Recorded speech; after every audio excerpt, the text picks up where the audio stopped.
Hello good morning students. हम पढ़ रहे थे सीवेज वाटर का ट्रीटमेंट। तो उसमें हमने प्राइमरी ट्रीटमेंट पढ़ा और सेकेंडरी ट्रीटमेंट पढ़ा। वैसे तो आपके सिलेबस में दो ही हैं, बट हमें फिर भी थोड़ा अगर हम इलॉबरेट करके इसको पढ़ते हैं तो थर्ड ट्रीटमेंट भी होता है, जिसको हम बोल सकते हैं टर्शियरी ट्रीटमेंट। तो आज हम थोड़ा सा टर्शियरी ट्रीटमेंट के बारे में पढ़ेंगे और किस तरीके से इंडस्ट्रियल एफिलेंट्स को ट्रीट किया जाता है वो भी थोड़ा सा हम पढ़ सकते हैं आज। टर्शियल ट्रीटमेंट में क्या होता है कि जो भी हमारे पास सेकेंडरी ट्रीटमेंट से निकला गया एफिलेंट होता है, सेकेंडरी एफिलेंट हम बोल सकते हैं उसको, तो वो एक क्लैरिफायर सेटलर में होता है, एक क्लैरिफायर टैंक में होता है, जो मैंने आपको कल फिगर में भी दिखाया हुआ था, उसमें होता है। तो फिर जब वो आगे टर्शियरी ट्रीटमेंट के लिए जाता है, इस क्लैरिफायर सेटलर में जो भी पानी, जो वेस्ट वाटर है, उसको सेकेंडरी एफिलेंट बोलेंगे। इसकी फर्दर ट्रीटमेंट होती है। इसके अंदर एक्चुअली बहुत सारे नाइट्रेट्स, फॉस्फेट्स होते हैं, कुछ माइक्रोब्स भी होते हैं, कुछ माइक्रो ऑर्गेनिजम्स जो भी हैं वो सब होते हैं, जो आगे जाके हार्म कर सकते हैं। उनको रिमूव किया जा सकता है टर्शियरी ट्रीटमेंट में। जो यहाँ पे जब टर्शियरी ट्रीटमेंट में पानी ट्रीट हो जाता है, उसको बाद में जाके रिमूव मतलब रिलीज़ किया जाता है। कहीं ज़मीन पे भी रिलीज़ कर सकते हैं फॉर एग्रीकल्चर इरिगेशन पर्पसेस के लिए, या कहीं वेस्ट वाटर बॉडी में भी, क्योंकि यहाँ तक आते आते पानी के अंदर जितनी भी चीज़ें थी, गंदगी, जो पोल्यूशन था, वो ख़त्म निकल गया। अब पानी इतना ठीक होता है कि वो हम उसको वेस्ट ये वाटर बॉडी में डाल सकते हैं। तो इसीलिए टर्शियल ट्रीटमेंट में हम क्या करते हैं, जो भी क्लैरिफाइड सेटलर से सेकेंडरी इफ्लुएंट निकला होता है उसकी क्लोरीनेशन करते हैं। ठीक है, जो मैं आपको अभी दूसरी फिगर में अगर दिखाऊंगी फिर से, उसमें आप देखेंगे कि उसको क्लोरीन डाल दिया जाता है और उससे क्या होता है, उसमें जो भी नाइट्रेट, फॉस्फेट और जो बहुत सारे बैक्टीरिया होंगे, कुछ माइक्रो ऑर्गेनिजम्स, वो सब किल हो जाते हैं और आगे जाके प्यूरिफाई होके वो पानी निकलता है और हम उसको वेस्ट वाटर बॉडी या कहीं पे भी लैंड में डाल सकते हैं, मतलब आगे जाके। तो ये लास्ट लगभग होता है ये ट्रीटमेंट। एक्चुअली सीवेज ट्रीटमेंट में काफ़ी एक्सपेंसिव होता है, इसलिए पहले दो ही ट्रीटमेंट, जो प्राइमरी और सेकेंडरी ट्रीटमेंट, डेवलपिंग कंट्रीज़ में इधर तक ही करते हैं। ठीक है, क्योंकि थर्ड वन एक्सपेंसिव रहता है, तो इसमें काफ़ी क्लोरीन केमिकल ट्रीटमेंट आप बोल सकते हैं, ये होता है केमिकल ट्रीटमेंट टर्शियरी में। तो इस तरीके से टर्शियरी ट्रीटमेंट से हम पानी को और प्यूरिफाई करके आगे जाके हम इसको वाटर बॉडी में या कहीं पे भी, आप इरिगेशन पर्पज़ में करो, लैंड में डाल दो, एग्रीकल्चर पर्पज़ में यूज़ किया जाता है। मैं आपको फिगर जो दिखाऊंगी उसमें आप देखेंगे कि कैसे उस क्लैरिफायर सेटलर से जब निकला, ठीक है, तो वहाँ पे फिर इसको क्लोरीनेशन की गई। आप डायग्राम में वो देख लेंगे अभी। अब जो ये फिगर है जिसमें आप देखेंगे कि जो क्लैरिफायर है इसके पास सेकेंडरी इफिलेंट है, ठीक है, नीचे से उसका वो एक्टिवेटेड स्लज निकल गया, ऊपर जो रह गया पानी वो पहले से प्योरीफाई ही हुआ है थोड़ा बहुत, उसको आगे फर्दर उसके अंदर जो भी इन्फेक्शन है डिसइंफेक्ट करने के लिए फिर नए टैंक में वो जाता है, डिसइंफेक्टेंट वाले टैंक में। वहाँ पे जब ये जाता है आगे जाके इसमें क्या होता है कि क्लोरीन ऐड किया जाता है, ताकि जो भी इन्फेक्शन होगा वो ख़त्म हो जाएगा। ठीक है, और फिर ये पानी लैंड पे छोड़ा जाएगा इरिगेशन पर्पज़ के लिए, एग्रीकल्चर के लिए। तो इस तरीके से ये इस क्लैरिफायर से निकल के डिसइंफेक्टेंट टैंक में जाएगा, वहाँ पे क्लोरीन की मदद से ये डिसइंफेक्टेंट हो जाएगा और आगे जाके डिफरेंट डिफरेंट पर्पसेस के लिए यूज़फुल होगा। तो इसी के साथ हमारा अगर देखा जाए तो हमारा प्राइमरी, सेकेंडरी और टर्शियल ट्रीटमेंट जो भी था वो कंप्लीट हो गया है। अब मैं आपको एक थोड़ा सा जो लिंक मतलब इसके साथ एक जो वीडियो भेजूंगी उसमें आपको पूरा शॉर्ट में पता चल जाएगा फ्रॉम द प्राइमरी से लेकर सेकेंडरी तक हमारा जो वेस्ट है, सीवेज, किस तरीके से ट्रीट होता है, एक डायग्राम के थ्रू आपको पता चलेगा और वो फिगर घूमती रहेगी। उससे आपको एक नटशेल में इस पूरे फिगर की पूरा आइडिया मिल जाएगा किस तरीके से ये काम होता है। वेस्ट वाटर ट्रीटमेंट किस तरीके से प्राइमरी, सेकेंडरी और टर्शियल सिस्टम तक किस तरीके से ये ट्रीट होता है। Cities and towns have sewerage systems in place to carry the wastewater from our homes, hotels, factories, and other establishments to a sewerage treatment plant where the wastewater is treated. It is then deemed safe to release into other water sources. The treatment of wastewater goes through different stages. Wastewater is treated to remove the physical, chemical, and biological contaminants present in it through various processes. The pre-treatment process involves the sewage being sent through grids or vertical bars that can remove large solid substances like metal cans, paper, and plastic materials. In primary treatment process, the sewage flows through the grit chamber very slowly so that the sand, pebbles, and soil settle down at the bottom. The sewage flows into the settling tank or sedimentation tank, where the solid wastes like feces are allowed to settle down. Wastes such as soaps, oils, and grease rise to the top of the wastewater. The waste material that settles down at the bottom is called the sludge, and the floatable material is called the scum. Scum is then removed using a skimmer, and sludge is removed with a scraper every few days. The water that is left out is called the clarified water. In the secondary treatment process, biological or organic wastes are removed.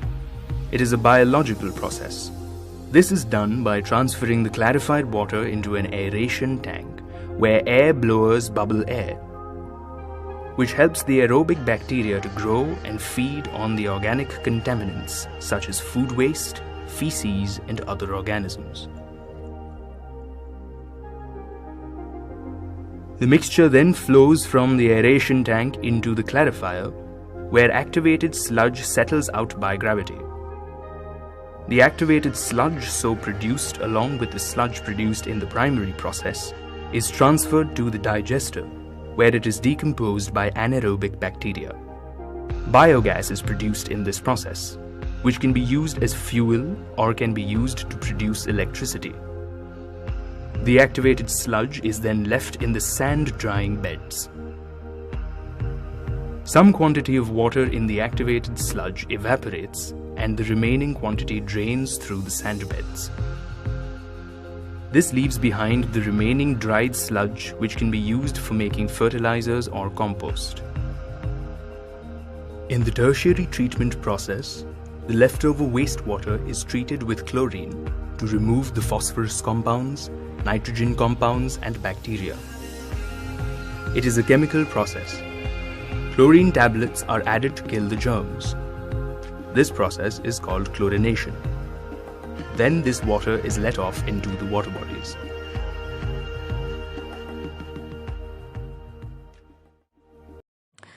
Next है हमारा treatment of industrial इफिलेंट्स।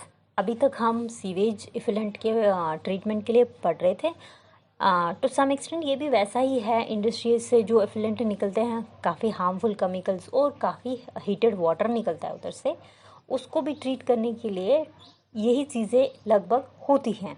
ठीक है, तो वो हम पढ़ेंगे अब इसमें। इंडस्ट्रियल इफिलेंट का है तो आपके सिलेबस में नहीं, बट हम इसको भी थोड़ा बहुत पढ़ लेते हैं। अभी हम ट्रीटमेंट करते हैं इंडस्ट्रियल इफिलेंट्स का। इसमें क्या हो जाता है, जो भी इंडस्ट्री से निकला गया वेस्ट, उसमें काफ़ी एसिड हो सकते हैं, अल्कलीज हो सकते हैं, टॉक्सिक कंपाउंड्स हो सकते हैं, जिनको न्यूट्रलाइज करना है। उनका जो वो असर है उसको एकदम न्यूट्रलाइज करना है, बेअसर कर देना है। मगर वो बेअसर किसी केमिकल ऑक्सीडेशन से होगा। ठीक है, किसी न किसी केमिकल से होगा। जो उसके अंदर कोलाइडल इम्प्योरिटीज़ हैं उस इंडस्ट्रियल वेस्ट में, उसको कोगुलेट करना है ताकि वो सेटल डाउन हो जाए और उस पानी से निकल जाए। ठीक है, और अगर कोई मेटेलिक कंपाउंड इस इंडस्ट्रियल वेस्ट वाटर में है, उसको भी प्रेसिपिटेट करना है, उसको भी निकाल देना है, ठीक है। और जो हीटेड वाटर निकलता है इंडस्ट्रीज़ या थर्मल पावर प्लांट्स में, न्यूक्लियर पावर प्लांट्स में जो वेस्ट वाटर निकलता है वो काफ़ी हीटेड होता है, उसको भी कूल करना है, क्योंकि एकदम से अगर हीटेड वाटर ही, वेस्ट वाटर हीटेड, अगर सीधा पानी उसमें डाल दिया जाए ज़मीन पे, तो वो नीचे ज़मीन के माइक्रो ऑर्गेनिजम्स को जला सकता है, ज़मीन के न्यूट्रिएंट्स को ख़त्म कर सकता है। अगर वाटर बॉडी में डाल दिया जाए तो एक्वेटिक लाइफ काफ़ी ज़्यादा ख़राब हो जाएगी, उनके ऊपर बहुत बुरा असर पड़ेगा, वहाँ की मछलियाँ मर सकती हैं। तो इंडस्ट्रीज़ को क्या करना है, लीगली बाउंड कराना है कि वो वेस्ट वाटर को जो उनकी उधर से निकलता है बिफोर डिस्चार्ज वाटर बॉडी में या लैंड पर, उसको ट्रीट करना है। लीगली हमें इनको बाउंड कराना है, मतलब इनके ऊपर एक्ट लगाना है कि कोई भी ऐसे वेस्ट वाटर कहीं नहीं डाल सकते जब तक वो ट्रीट करके ना हो वेस्ट वाटर, ठीक है। जिस तरीके से हम सीवेज ट्रीटमेंट करते हैं उसी तरीके से यहाँ पे भी इंडस्ट्रियल एफिलेंट्स को, इंडस्ट्रीज़ को लीगली बाउंड करवा देना है कि वेस्ट वाटर को वो बिफोर डिस्चार्ज ट्रीट कर सके। अब जो ये फिगर है आप देखिए, अगर हम देखेंगे जब भी इंडस्ट्रियल एफिलेंट्स, प्राइमरी सिस्टम वही होगा, मतलब मैंने प्राइमरी ट्रीटमेंट में जो आपको बताया था सेम ही रहेगा। अब यहाँ पे जो सेकेंडरी से शुरू होगा, मतलब प्राइमरी ट्रीटमेंट सेम ही रहेगा, सेकेंडरी तक पहुँचते पहुँचते जो है वो क्या होगा, इफिलेंट जो सेकेंडरी तक, जैसे हमने सेकेंडरी में किया है अभी तक जो पढ़ा था प्राइमरी और सेकेंडरी, वो सेम ही रहेगा, ठीक है। तो फिर जब सेकेंडरी ट्रीटमेंट करने के बाद जो सेकेंडरी इफिलेंट निकलेगा उसको कैसे ट्रीट करना है, क्योंकि उसके अंदर बहुत सारी ऐसी चीज़ें हैं, ऐसे केमिकल हैं जो इजीली, जिस तरीके से हमने सीवेज वाटर को ट्रीट किया था उतना इजी इधर पे नहीं है, क्योंकि यहाँ पे इंडस्ट्री से निकली हुई चीज़ें हैं तो बहुत ही हार्मफुल होंगी। तो उसके लिए थोड़ा और एडवांस टेक्नोलॉजी हमें यूज़ करनी है। उसके लिए क्या होता है, जो भी सेकेंडरी ट्रीटमेंट से निकला गया इफिलेंट है जो आप पहली फिगर में देखते हैं, वो पास ऑन हो जाएगा एक टैंक में। उस टैंक में क्या होगा, अलम होगा, अलम एक कंपाउंड है, ठीक है। वो फ्लक्चुएशन करता है और सेडिमेंटेशन। आप अगर देखेंगे एक पानी लीजिए, अगर हम मतलब वैसा पानी बहुत गंदा कीचड़ सा लगता है कि मिट्टी ही मिट्टी है, उसमें अगर हम अलम डालते हैं ना, तो वो अलम क्या करता है, वो उस अब हम देखेंगे ये अलम किस तरीके से फ्लक्चुएशन करता है और सेडिमेंटेशन क्या होता है। जो भी ये टैंक हमने लिया है जिसमें बहुत गंदा पानी है, जो इंडस्ट्रियल वेस्ट सेकेंडरी इफिलेंट से निकला हुआ जो पानी है, इसमें बहुत सारे बैक्टीरिया हो सकते हैं, बहुत सारे पैथोजेनिक बैक्टीरिया हो सकते हैं, बहुत सारे ऐसे पार्टिकल्स हो सकते हैं जो हमें ऐसे दिखते नहीं हैं पर होते हैं। और वैसे तो ये जो यहाँ पे पानी होता है ये आपको दूर से ही, इतनी टर्बिडिटी होती है इसमें कि आपको दूर से ही लगता है ये क्लाउडी सा। बड़ी बार आपने देखा होगा पानी एकदम गंदा सा दिखता है, उसको कैसे साफ़ करें, उसको कितना भी छानेंगे तो भी साफ़ तो होने वाला नहीं है।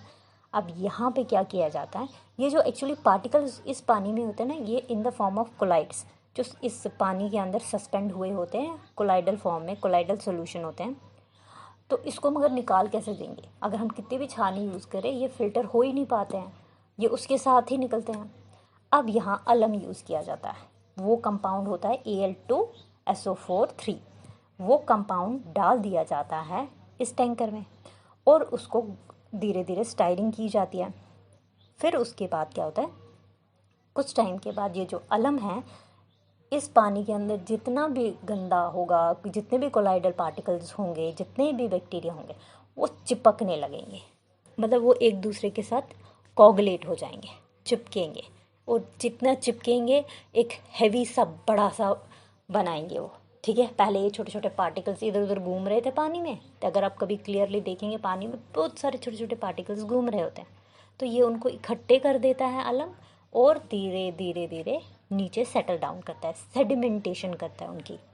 फिर आप देखेंगे नीचे ये सेटल हो जाएगा, फिर उसके बाद जो ऊपर वाली लेयर रहेगी पानी की वो क्लियर होगी और वो आगे जाके पास ऑन होके एक्टिवेटेड कार्बन में कार्बन वाले टैंकर में जाएगी।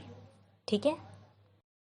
और अब जो ये एक्टिवेटेड कार्बन वाला टैंक है, अभी भी जो पानी है इसमें कुछ ना कुछ ऐसी चीज़ें हैं जो पूरी तरह से अलम से भी नहीं निकली होगी। तो अब जाके हम जब उसमें एक्टिवेटेड कार्बन डालेंगे, घुमाएंगे उसमें पूरा पूरा उसको घोल देंगे, तो धीरे धीरे एक्टिवेटेड कार्बन भी क्या करेगा, ये उसको अपने अंदर एब्जॉर्ब करेगा और सेटल डाउन करेगा। एक्टिवेटेड कार्बन एक हाई अमाउंट ऑफ कार्बन होता है। ये चारकोल का बनता है, वुड से बनता है।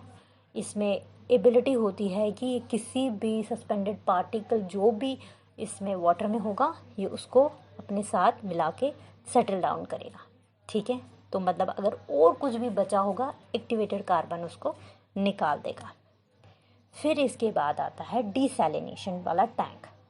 इसमें जब ये पानी चला जाएगा जो एक्टिवेटेड कार्बन से ट्रीट हो गया है, ये जब इसमें जाएगा डिसैलिनेशन टैंक में, यहाँ पे जो भी पानी में अगर कुछ सॉल्ट है तो वो निकाल दिया जाएगा, डिसैलिनेशन की जाएगी उसकी। ठीक है। उससे सॉल्ट का प्रोसेस जो है रिमूव करने का, वो यहाँ पे इसमें होता है। फिर ये आगे एक और टैंक में जाता है जिसमें नाइट्रेट, अगर इसमें नाइट्रेट है वो रिमूव किया जाएगा। ठीक है। इसी तरीके से एक और आगे वाले टैंक में जाएगा, वहाँ पे अगर डीडीटी जो हम पेस्टिसाइड्स और as a form of use करते हैं एग्रीकल्चर पर्पज़ में, तो वो डीडीटी अगर इस पानी के थ्रू गई हुई है तो वो भी यहाँ से निकल जाएगी। अब आप देख लीजिए, चाहे जो अलम फ्लक्चुएशन हुई या एक्टिवेटेड कार्बन या डिसैलिनेशन या नाइट्रेट रिमूवल, इन सब के नीचे एक कंटेनर जैसा है, मतलब वो वहाँ पे क्या करते हैं, कलेक्ट करते हैं जो भी रेसिड्यू बच गया। जैसे अलम फ्लक्चुएशन में जो नीचे सस्पेंडेड जो सॉलिड थे, यहाँ पे नीचे सेटल डाउन हुआ और नीचे कंटेनर में वो इकट्ठा हो गया। 98% लगभग सस्पेंडेड सॉलिड यहाँ फॉस्फेट का जो है वो निकल गया। इसी तरीके से एक्टिवेटेड कार्बन ने भी कलेक्ट किया, बहुत सारे डिज़ोल्व्ड ऑर्गेनिक जो भी वेस्ट था वो निकाल लिया। और डिसैलिनेशन में बहुत सारा सॉल्ट निकला, उस कंटेनर में जमा हो गया। ठीक है। इसी तरीके से जब रिमूव नाइट्रेट किया गया तो वो हम क्लोरीनेशन के थ्रू भी कर सकते हैं। वो वहाँ से निकल के एक अलग से टैंक में गया जिसको फिर से रिसाइकल किया जाता है फॉर इरिगेशन एंड फर्टिलाइजेशन, क्योंकि नाइट्रेट जो है वो एज ए फर्टिलाइज़र काम करेगा, उसको वहाँ डाल दिया जाएगा। मतलब कुछ चीज़ वेस्ट नहीं हुई। अगर कोई पानी से जो वेस्ट प्रोडक्ट था निकल रहा था, वो कहीं पे जाके इकट्ठा होकर किसी और पर्पज़ के लिए यूज़ हो गया।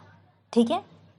तो बाकी जो स्पेशलाइज्ड कंपाउंड रिमूवल वाला टैंक था, उससे जो पानी निकला उसको हम easily river, lake, streams, oceans, reservoir या किसी इंडस्ट्रियल पर्पज़ के लिए भी यूज़ कर सकते हैं। जो भी चीज़ थी, चाहे वो वेस्ट फॉर्म में जो भी निकली है, वो भी फर्दर यूज़ हो गई एज ए इरिगेशन पर्पज़ के लिए या एज ए फर्टिलाइजेशन के लिए। तो टर्शियल ट्रीटमेंट प्लांट जो है इंडस्ट्रियल इफिलेंट्स का, ये प्रॉपरली वर्क भी कर गया, वेस्ट कुछ जनरेट भी नहीं हुआ, और जो वेस्ट जनरेट हो भी गया उसको अच्छे से यूज़ किया भी गया। ठीक है। अब मैं आपको एक फिगर, ये जो है चार्ट वो दिखाती हूँ। यह है सीवेज रिनोवेशन प्रोसेस। आप देख लीजिए, पहले रॉ सीवेज है। रॉ सीवेज का जो है वो प्राइमरी ट्रीटमेंट हुई, उससे बहुत सारा particulate solid by gravity separation, septic tank या फिज़िकल स्क्रीनिंग के थ्रू निकाल दिया गया, क्योंकि प्राइमरी में यही निकलता है। फिर जो प्राइमरी से जो वेस्ट निकला उसको प्राइमरी इफिलेंट बोलते हैं, जो मैंने आपको प्राइमरी प्रोसेस ट्रीटमेंट में बताया भी था। वो प्राइमरी इफिलेंट आगे जाके हम मतलब अगर ज़्यादा नहीं है, ज़्यादा उसको वहाँ से सब कुछ निकल चुका है, तो हम उसको सॉइल में डाल सकते हैं या ग्राउंड वाटर में भी डाल दिया जा सकता है। आप देख सकते हैं एरो के थ्रू कन्वेंशनल ट्रीटमेंट एक तरफ से टू सम एक्सटेंट ट्रीट हो गया पानी।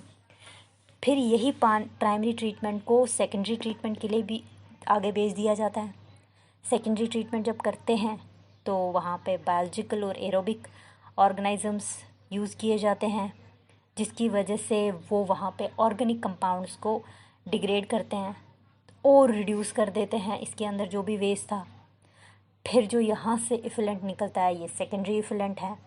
ये भी आगे सब सरफेस डिस्पर्सल इन सॉइल जा सकता है या ग्राउंड वाटर में जा सकता है। यहाँ से निकला इफिलेंट जो सेकेंडरी इफिलेंट है फर्दर ट्रीटमेंट में जा सकता है, जैसे हम इसको टर्शियल बोल सकते हैं, एडवांस्ड ट्रीटमेंट बोल सकते हैं, जिसमें हम नाइट्रेट फॉस्फेट वो निकालते हैं, डिसइंफेक्ट करते हैं हम इसको, इसके पैथोजेंस, इसके पैथोजेनिक बैक्टीरिया, इसके अंदर जो भी इन्फेक्शस चीज़ें हैं उनको डिसइंफेक्टेंट करते हैं हम, उनको जितना हो सके 100% चीज़ें निकालेंगे। अब ये टर्शियल ट्रीटमेंट है, तो यहाँ से जो इफिलेंट निकलेगा वो टर्शियल इफिलेंट है। वो बहुत ही सही होता है अगर हम उसको वाटर बॉडी में डाल देंगे या सब सरफेस डिस्पर्सल सॉइल में करेंगे, वो हम डाल सकते हैं, क्योंकि उसके अंदर जितना हो सकता था मैक्सिमम इम्प्योरिटीज़ निकाल दी गई, मैक्सिमम पोल्यूशन उसके अंदर निकल चुका है। अब उसके अंदर इतना हैज़ार्डस पोल्यूशन नहीं है कि वो किसी को हार्म कर सकता है। ठीक है, अगर आप देख लीजिए जब हम प्राइमरी ट्रीटमेंट करते हैं, प्राइमरी ट्रीटमेंट में बहुत सारा सॉलिड निकलता है, क्योंकि बहुत सारे बड़े बड़े बैग्स निकल सकते हैं, लॉग्स, वुड, बड़े बड़े इसी चीज़ें निकलती है जो सॉलिड फॉर्म में। वो सॉलिड जो निकलेगा उस सॉलिड को हम ट्रीटमेंट के लिए यूज़ कर सकते हैं फॉर डिस्पोजल, या कोई और चीज़ भी यूज़ कर सकते हैं। ठीक है, सेकेंडरी से भी जो अगर कुछ सॉलिड निकलता है वो भी आप देख लीजिए, उसका एरो बनाया गया है वो कहाँ चला जाता है। इसी तरीके से एडवांस्ड से जो निकलता है सॉलिड उसके लिए भी दिया गया है कि वो कहाँ चला जाता है। ठीक है ना, जो टर्शियल से निकला इफिलेंट वो उसमें सॉलिड अब है नहीं कुछ, तो वो हम ग्राउंड वाटर में भी डाल सकते हैं, लैंड पे भी डाल सकते हैं इरिगेशन पर्पसेस के लिए, सॉइल में भी डाल सकते हैं, या हम पर्कुलेट करेंगे उसको ग्राउंड वाटर या सरफेस रन ऑफ के लिए, सरफेस वाटर के लिए, क्योंकि इसके अंदर अब तो इम्प्योरिटीज़ बची नहीं है, तो हम इसको आगे जाके फिर यूज़ भी कर सकते हैं ड्रिंकिंग पर्पस के लिए, मगर तब जब ये इसको टर्शियल ट्रीटमेंट तक बहुत अच्छा ट्रीटमेंट मिल गया होगा, फिर इसको आगे जाके ग्राउंड वाटर तक उसको पर्कुलेट कर सकते हैं, क्योंकि फिर आगे जाके ग्राउंड लेवल पे फिर से इसकी फिल्ट्रेशन होती है और हम फिर इसको आगे के पर्पस के लिए यूज़ कर सकते हैं। तो ये आपका सीवेज इनोवेशन प्रोसेस था।